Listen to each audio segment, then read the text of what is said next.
Herkese merhaba arkadaşlar. Kanalıma hoş geldiniz. Kızımız Sıla Türkoğlu'ndan yeni bir paylaşım geldi.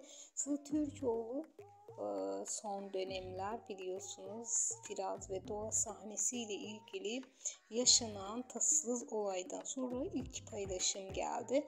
Sıla Türkoğlu'ndan gelen kitap okuma paylaşımı kısa saniyelerde büyük beğeni topladı.